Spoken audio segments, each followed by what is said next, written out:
மனம் மிக மிக மகிழ்ச்சியா இருக்கணும். பணம் மிகப்பெரிய அளவில் இருக்கு, பொருள் நல்லா வந்தாச்சு, பிள்ளைகளை படிக்க வந்தாச்சு, மனம் தினமும் மகிழணும். சிரிச்சு சிரிச்சு கலன்னு சிரிச்சு மகிழ்ந்து கொண்டாடி இருக்கக்கூடிய மனநிலையை தொலைத்து விட்டோம்னா எது வந்தாலும் பெருசா இருக்காது. அதற்கு குடும்ப உறவுகள் மிக முக்கியம். 2000 வருஷமா ஒரு இன்ஸ்டிடியூஷன் தோக்காம இருக்குன்னா அது ஃபேமிலி மட்டும்தான் நண்பர்களே. எத்தனையோ விஷயங்கள் வந்து போயிருக்கு, ஆனா குடும்பம் அப்படிங்கிற உறவுகள் இன்னைக்கு வரைக்கும் தோக்கல. நிறைய சண்டை தான், தினம் பொண்டாடியோட சண்டை போடுறோம், புருஷரோட சண்டை போடுறோம், அடி தேடி நடக்குது, டைவர்ஸ் பண்ணலாமான்னு தினம் காலையில் யோசனை வருது. இப்படியெல்லாம் இருந்தா கூட அடுத்த நாள் அரவணைத்து வா போலாம், வா செய்வோம் அப்படின்னு 2 பேரும் ஒருத்தருக்கு ஒருத்தர் இணக்கமாக இருக்கிறதுனுடைய விளைவு என்ன, காரணம் என்ன அப்படின்னா அடிப்படையில் அது ஒரு வெற்றி பெற்ற ஒரு வாழ்வியல் அது. அப்போ அதற்கான ஒரு மெனக்கடலும் நம்ம கிட்ட இருக்கணும். அதற்கான நேரத்தை ஒதுக்குவதும் அதற்காக நாம் சிறு சிறு அக்கறைகளை செலவழிக்கிறது ரொம்ப முக்கியம்.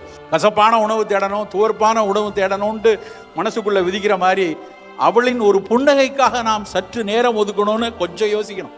தினம் நம்ம அதுக்காக உழைக்கிறாங்களே நம்ம வீட்டில், அவங்க ஒரு சின்னதாக ஒரு சிரிப்பு சிரிக்கணுமே, சின்னதாக ஒரு மகிழணுமே, அப்படியான ஒரு விஷயத்துக்கு நாம் என்ன அக்கறை எடுக்கிறோம் அது ரொம்ப ரொம்ப முக்கியம். அதுவும் 40களில் இருக்கிறவங்கள ஃப்ரீ நெஸ்ட் சிண்ட்ரோம்னு சொல்லுவாங்க. 45-50 வயசுல என்ன ஒரு பெண் இருக்காங்க அப்படின்னா வீட்டில் இருக்க பிள்ளைங்கள்லாம் 17 வயசு 18 வயசு ஆயிரும். அதுக்கெல்லாம் படித்து அதுகளுக்கென்று ஒரு உலகம் வந்துடும். அப்படி ஒரு உலகம் வந்ததுக்கப்புறம் அந்த பொண்ணோ பையனோ தினம் அம்மா கிட்ட கொஞ்சிட்டு இருக்க மாட்டாங்க. அந்த 47 வயதில் இருக்கக்கூடிய அந்த பெண்ணுக்கு கணவர் 51 வயதில் இருந்தார்னா அவருக்கு பல நிறுவனங்கள் மனசில் இருக்கும், பல விஷயங்கள் ஓடிக்கொண்டிருப்பார். முன்பு இருப்பது போல ஒரு அரவணைப்பும் காதலும் அன்பும் அவர் செலுத்தாமல் இருப்பார். அந்த நேரத்தில் அந்த பெண்ணுக்கு இருக்கக்கூடிய மன அழுத்தம் மிகப்பெரிது. அப்போ அந்த மன அழுத்தத்தை போப்பதற்கு முதலில் தேவைப்படுவது கணவனின் அரவணைப்பு மட்டும்தான். நம்ம 3 பிஸ்னஸ் ஆரம்பிக்கிறோம், 5 பிஸ்னஸ் ஆரம்பிக்கிறோம், இவ்வளவு நமக்கு பணம் வருது அப்படிங்கிற ஒரு யோசனை எந்த அளவுக்கு இருக்கோ அதே அளவுக்கு மகிழ்வான ஒரு வாழ்வியல் எனக்கு வேணும். நானும் என் மனைவியும் நானும் என் குழந்தைகளும் தினம் ஆடி பாடி கொண்டாடி கொண்டு இருக்கிறோம் அப்படின்னு உங்களால் சொல்ல முடிந்தால்தான் அதுதான் வெற்றி நண்பர்களே. அப்படியான வெற்றியை நோக்கி நம்ம நகரணும். எல்லாத்தையும் இழந்துட்டு நான் ஜெயிச்சிட்டேன் அப்படின்னு சொல்றது நிறைய பேரை நம்ம பார்க்குறோம் இல்லையா? சில பேரெல்லாம் நம்ம பார்க்குறோம், தொலைக்காட்சியில் ஊடகங்களில் பெரிய இதில் பார்க்குறோம், எல்லாத்தையும் ஜெயிச்சு வந்துட்டார், ஃபேமிலி கொஞ்சம் ப்ரோக் ஆயிடுச்சு, அது வேற விஷயம் அப்படிம்பாங்க. அதுக்கு பேர் வெற்றி இல்லை. வெற்றி என்றால் 360 டிகிரியிலே இருக்கணும். மன மகிழ்ச்சியாக இருக்கணும். உன்னுடைய பிள்ளை உன்னை நினைத்து பெருமைப்படணும். உன் மகள் உன்னை நினைத்து எங்கள் அப்பா தானே எனக்கு ஹீரோ அப்படின்னு உங்கள் பொண்ணு சொல்லிச்சுன்னா நீங்கள் ஜெயிச்சிட்டீங்க, அவ்வளோதான், சிம்பிள். எங்கள் அப்பா என் ஹீரோன்னு ஒரு பொண்ணு எப்போ சொல்லும்? எங்கள் அப்பா தான் என் ஹீரோ அப்படின்னு உங்கள் பொண்ணு எப்போ சொல்லணும்னா நீ மிகச்சிறந்த ஆண்மகனாக இருந்தால்தான், நீ சரியான மனிதராக இருந்தால்தான், நீ உன் மனைவியை நேசிக்க தெரிந்தால்தான், நீ உன்னுடைய குழந்தைகளை மிகச்சரியாக விட்டு கொடுத்து வளர்ந்தால் மட்டும்தான் உன் மகன் உன்னை ஹீரோன்னு சொல்லுவாங்க. அப்போ அதற்கான அக்கறைகளையும் சேர்த்து தான் நாம் மெனக்கடணும். நம்முடைய உணவில் அக்கறை காட்டணும், நம் உடலை சரியாக வைத்துக் கொள்வதற்கான அத்தனை விஷயங்களையும் எடுத்துக்கொள்ளணும். கூடவே இது மாதிரியான வாழ்வியலை செம்மைப்படுத்துவதற்கான மெனக்கடல்கள் வரணும். சாப்பாட்டில் சார் கசப்பு சாப்பிடுங்க, துவர்ப்பு சாப்பிடுங்க, இனிப்பு வேண்டாம் இப்படிலாம் சொல்லுங்க. அப்போ மனம் மகிழ்ச்சியாக இருக்கிறதுக்கு ஏதாவது இன்கிரீடியன்ட் இருக்கான்னா இருக்கு, அது புஸ்தகங்கள். நல்ல புத்தகங்களை வாசிக்கக்கூடிய தன்மை இருப்பதும் நல்ல உரைகளை கேட்கக்கூடிய தன்மை இருந்தாலும் அது கண்டிப்பாக கிடைக்கும். தினம் ஒரு கவிதை பிடிக்கும், எனக்கு கவிதை பிடிக்கும். நான் அப்பப்போ வண்ணதாசன் எடுத்து வாசிச்சுப்பேன், அப்பப்போ தேவதேவன் எடுத்து வாசித்து கொள்வேன், அப்பப்போ ஜெயமோகனுடைய முழுமை உரிவு எடுத்து வாசிச்சுப்பேன். அதையெல்லாம் வாசிக்கும் போது எனக்கு சில புரிதல்கடா, என்ன அழகாக எழுதியிருக்காங்க. வாசிக்கிறது மட்டும் இல்லை, அதை உடனே யாராவது ஒரு நண்பரிடம் பகிர்ந்து கொள்ளும். என்னமா எழுதியிருக்காரு பாரியா, சூப்பராக இருக்குது. இந்த 2 வரி வண்ணதாசனுடைய ஒரு கவிதையில் வரும், தேக்கும் பூக்கும் அடிக்கும். அந்த கவிதை ஆரம்பிக்கிறது, பூ பூப்பது அதன் இஷ்டம், போய் பார்ப்பது உன்னிஷ்டம், தேக்கும் பூக்கும், இவ்வளவுதான் வரி. அந்த தேக்கும் பூக்குங்கிற வரி எத்தனை நாள் என் மனதை உருட்டிருக்கு தெரியுமா? தேக்குனாலே வலிமையான மரம்னு தெரியும், ஆனால் அந்த தேக்கு அழகா பூக்கிறது எத்தனை பேரா பார்த்துருக்கீங்க அப்படிங்கிறது அந்த கவிதை. நான் போய் ஒரு தேக்கு மரத்தில் எப்படா பூக்குன்னு சொல்லி போய் பார்த்தேன். அந்த மொத்தம் பூத்திருக்க மரத்தை பார்க்கும்போது இவ்வளவு வலிமையான மரம், ஆனால் அதற்குள் பூக்கக்கூடிய மனம் இருக்கிறதுங்கிறப்ப எவ்வளவு இறுக்கமான மனிதர்களுக்குள்ள கூட மிக அழகியலான விஷயங்கள் இருக்கும் என்பதுதான் அந்த கவிதையோட ஆழமான பொருள். இவர்கிட்டலாம் என்ன பேச முடியும், இவர் எவ்வளவு இறுக்கமான ஆள் அப்படின்னு நினைக்காம அந்த விஷயத்தை ஒரு கவிஞன் நம்ம மனசுக்குள்ள கொண்டு வந்து விடுறான்ல, அப்படி ஒரு கவிதையை வாசிக்கணும், நல்ல நல்ல புத்தகங்கள் படிக்கணும். பல நேரங்களில் நான் நடைபயிற்சி போகும்போது என் காதில் ஒலிப்பது பவா செல்லத்துறையினுடைய கதைகள். ஒரு பெரிய புத்தகத்தை வாசிக்க நேரமில்லாதவர்கள் அந்த கதையை காதில் கேட்டுக்கொண்டே போகலாம். அதில் எத்தனை தி ஜானகிராமன் கதை, எத்தனை ஜெயமோகனோட கதைகள், எத்தனை கதைகள் நம்ம கேட்டிருக்கோம். கேட்கும் போது அந்த கதைகள் கொடுக்கக்கூடிய உத்வேகம், அதில் இருக்கக்கூடிய விஷயம் எவ்வளவு நல்ல விஷயங்கள்.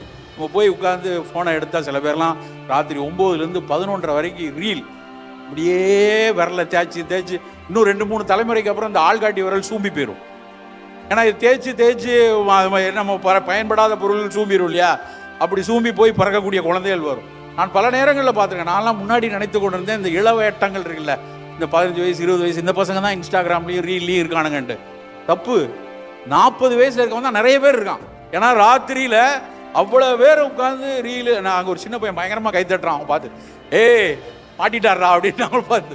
அவர் மட்டும் இல்லை, பல வீடுகளில் இது நடக்குது. ஏன்னா வீட்டில் பெண்கள் நிறைய பேர் இதில் பார்த்துட்டு இருக்காங்க. அன்றைக்கி ஒரு பெண்கிட்ட வந்து ஃபோன் எடுங்க, உங்களோட ஸ்க்ரீன் டைம் எடுத்து எனக்கு காட்டுங்க அப்படின்னு. அவங்களுக்கு தெரியல ஸ்க்ரீன் டைம்னு ஒன்றா வந்து ஃபோனில் பார்க்க முடியுமா. சார் நீங்களே பாருங்க அப்படின்னா எடுத்து கொடுத்து பார்த்தா 4.5 மணி நேரம் காட்டுது. 4.5 மணி நேரம் ஸ்க்ரீனில் என்ன பார்த்துருக்கீங்கன்னு அதுலேயே உங்களுக்கு ஸ்டாட்டிஸ்டிக்ஸ் கொடுக்குறான், நீங்கள் அதை ஓப்பன் பண்ணுங்க அப்படின்னு. ஓப்பன் பண்ணால் சோஷியல் மீடியாவில் தான் இருக்காங்க. 3.25 மணி நேரம் அதில் தான் இருக்காங்க. அப்போ நான் கேட்டேன், இந்த 3.25 மணி நேரத்தில் என்ன நீங்கள் தெரிந்து கொண்டீர்கள் அப்படின்னா, ஒரே விஷயம் தான் தெரிஞ்சுக்கிட்டேன் அப்படின்னு. என்ன, என் வீட்டுக்காரர் என்கிட்ட பேச மாட்டேங்கிறார், அதுகிட்ட நான் பேசிகிட்டு இருக்கேன், அவ்வளோதான், சிம்பிள். அவர்களுக்கு பேசுவதற்கு மனிதர்கள் இல்லை. முன்னாடி வந்து வீடுகளில் திண்ணைகள் இருந்தது, வாசல் படிகள் இருந்தன. திண்ணையில் பக்கத்து வீட்டுக்காரங்களாம் சேர்ந்து உட்காந்து பேசிகிட்டு இருந்தாங்க. இன்னைக்கு பக்கத்து வீட்டுக்காரன் யாருன்னே தெரியாது. ஹலோ எங்கேயோ பார்த்துருக்கேனே அப்படிமா, 30 வருஷமாக பக்கத்தில் தான் இருப்பான், அவனுக்கு தெரியாது.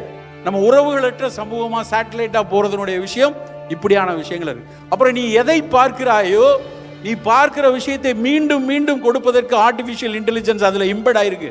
நீ எதை தேடி, ஒரே ஒரு நாள் வந்து நீங்கள் ஒரு விஷயத்தை தேடிட்டீங்கன்னா, நான் ஒரு நாள் இந்த கோவிட் டைமில் வந்து தொலைக்காட்சி வீடியோவில் வீட்டில் உட்காந்து சினிமா பார்க்க ஆரம்பித்தேன். அது வரைக்கும் நான் வந்து ஓடிடியில் பார்த்தது கிடையாது. கோவிட் டைமில் பார்க்க ஆரம்பித்தேன். எனக்கு ஒரு ஆசை, மலைகள் பற்றின படமாக பார்க்கணும்னு. முதல் நாள் அமேசான் மலை, 2வது நாள் ஆப்பிரிக்காவில் உள்ள மலை, அப்புறம் வந்து ஆல்ப்ஸ் மலை, இப்படி படமாக பார்த்துட்டு இருந்தேன். ஒரு ஹிமாலயா மலைகள் பார்த்துட்டு இருந்தேன். திடீர்னு போர் அடிச்சு நான் வந்து அன்னைக்கு முன்னாடி பயணங்கள் முடிவுதலை ரசித்து பார்த்தோமே, அது எங்கேயாவது இருக்கான்னு, பயணங்கள் முடிவுதலை இருக்கான்னு பார்த்தா அது நோனோ, நீ காதலெல்லாம் பண்ண வேண்டாம், நீ மலை மட்டுமே பாருன்னு அது மலையாக கொடுக்குது. ஏன்னா அந்த ஆர்டிஃபிஷியல் இன்டெலிஜென்ஸுக்கு தெரியும் எது இவனுக்கு வேணும். தொழிலுக்கு அவர்கள் அப்படியெல்லாம் வந்து கொண்டு வந்து கொடுத்துட்டு இருக்காங்க. அந்த ரீல்ஸில் நீங்கள் எதை தேடுறீங்களோ அதுதான் வந்து கொண்டு இருக்கும். நண்பர்களே, இந்த உலகு அற்புதமான ஒரு உலகு, வாய்ப்புகள் நிறைந்த உலகம். இன்றைக்கு வந்து இந்தியா பெரிய அளவில் வளர்ந்து கொண்டிருக்கிறது. மற்ற எல்லா நாடுகளையும், பல நாடுகள் சிக்கல்களுக்கு இருக்கும்போது நம்ம நாடு பெருசாக வளர்ந்துக்கிட்டே வருது. நம்ம தமிழ்நிலத்தில் மிகப்பெரிய அளவில் கூடிக்கொண்டே இருக்கிறது வாய்ப்புகளும் வசதிகளும். இந்த காலத்தில் நாம் பயணிப்பது ஆகச்சிறந்த விஷயம். இந்த நேரத்தில் உடலை ஆரோக்கியமாகவும் மனதை மகிழ்ச்சியாகவும் வைத்துக்கொள்ள ஒவ்வொரு நாளும் மெனக்கெடுங்கள். உங்கள் அக்கறையும் கரிசனமும் உங்களை மிகச்சிறந்த அளவில் உயர்த்தும் என்று கூறிக்கொண்டு வாய்ப்பளித்தமைக்கு நன்றி கூறி விடைபெறுகிறேன். வணக்கம்.